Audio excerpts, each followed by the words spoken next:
Nice. Item 10, Council-controlled organisations annual general meetings by written shareholder resolution. I'm happy to move this. Do I have a seconder? Sarah? No comments? I'll put the motion. All those in favour say aye. Against? That's carried. Item 11, modern operating environment managed service partner procurement plan. We've got staff for this one. On Zoom. So everybody's on Zoom. All right. So who have we got on Zoom? We've got Simon. So Simon, good morning. Is he there? Good morning, Chair and Committee. Excellent. Good morning. So are there any introductory remarks that you'd like to make on this report before we move to questions? Yeah, if I may take the report as read and just go through some key points. Yep. Okay. So we're in a position after being with the current provider for the last 10 years or so. We're in a position we should be going to open market just to test what the IT infrastructure landscape looks like now. We feel that's the best thing to do. The current provider and platform has served us well over those last 10 years. However, the world has moved on a lot over that time, especially in the area of technology. So what we're looking for as part of this procurement plan is we're seeking a strategic partner to work with us for firstly transitioning the services, but also the ongoing support for whatever those services end up being. Overall goal of the exercise is to improve the services further that we're making use of, enhance those, but also ideally look for lower cost model as well. I note it's not strongly referenced in the paper, but I did want to call out the digital strategy alignment. It does include getting the basics right, improved resilience, value for money and modern architecture. And I think that's the four key tenets of alignment of this procurement exercise with our digital strategy. But other than that, happy to take questions. All right, Simon, thanks very much indeed. Are there any questions on this paper? So Sam moves, Sarah seconds. Yanni, you've got a question? Just under 7.2, obviously, you say that its expected cost will initially be more expensive during the transition and then will become more cost effective. At what point, like how many years do you think it will take? Like, have you got a sense of, just at a high level, not specifics, but what's your sense around when it will offset itself and not be more expensive? Look, we need to gather a lot of information by going out to market to have a solid plan around that. We're expecting the transition will likely take, at a guess, probably 2 years. We have a lot of server infrastructure that we need to look at right sizing and look at what's fit to move to different places if we end up doing that. So I would have thought we'd probably...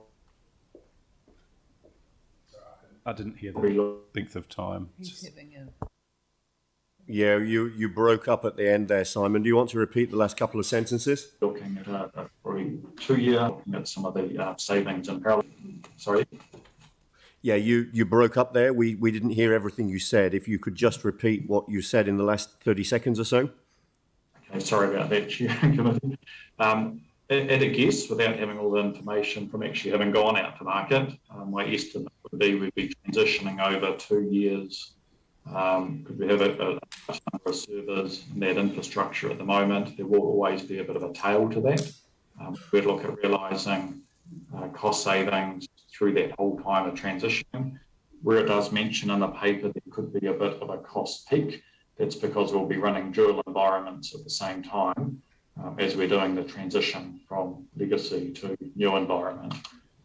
So we're expecting a little bit of a cost uplift and then some potential cost savings to be confirmed by going open market. So when we get the models back or the requests back, then that's when we'll have a very clear understanding around that. Yeah, absolutely. And also around levels of service and so forth too will be a big lens we put across it as well. All right, thank you very much. Aaron. Yeah, just a quick question under 6.5. we will ensure that the supplier that is awarded the contract will have the same sustainability goals as council. A couple of weeks ago, we all updated our devices because we went from servers to cloud. Sorry? Yep, keep going with the question. And the servers were stored just down the road using renewable energy, and the cloud, from the technician that I spoke to, said was mainly in Sydney, Australia, which only has 7% renewable energy. So how do things like that happen? I mean, they use mainly all our emails and that now are being served by brown and black coal. So I don't know that necessarily aligns with the council's position. And who looks at that and who checks? I'm sorry, Aaron, I cut out there for a moment for some reason with the connection. I caught the tail end of what you were saying there. My understanding is our procurement frameworks do take under consideration both local and sustainability as well. I don't think it's any mistake that both Microsoft and AWS, for example, have chosen to build some massive data centres in New Zealand. Those are still several years out, but I'm speculating the key driver for that will be getting into more renewable energy countries and regions, for example. Yeah, but you can offset all you want, but you've still created the carbon unnecessarily, because 2 weeks ago all our emails were clean because our servers were literally just down the road and using 100% renewable energy here in the South Island. But now our emails are all powered by brown and black coal in Sydney, Australia. So sorry, Melanie? Okay, so let's give the staff the I'll give you opportunity a to sample. answer. If there's a discussion to have, then let's either do that in debate or later. Well, Has the question been answered? Well, not really. It's like things will match our goals, but and yes, in years to come, we'll use clean energy for our emails. But we just switched. So what's the question? Well, the question is, how did that one get past the goal? So to what extent, in 6.5, do you consider the energy sources regarding the storage facilities that are used for the systems that we're using? Well, the question really is, what's the difference between say and do? Because on here we say, but in reality we do the complete opposite. So the question is, how does that happen? Is that a question, Simon, that you can answer? What's that? Well, I think if we how do we get that example, protection?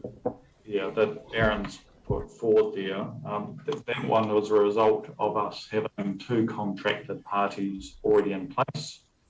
That naturally everyone is going as M365 in the cloud, with even local providers moving away from hosting emails locally.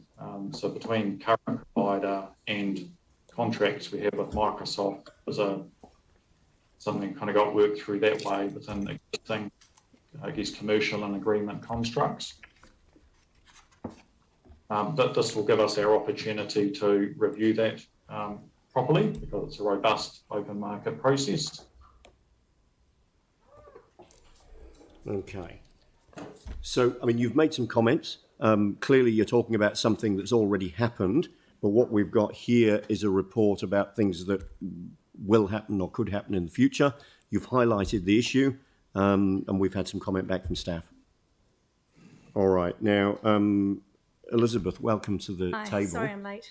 That's all right. No problem. So Simon's been answering questions that have been put. Are there any further questions that people have? All right. So this has been moved and seconded.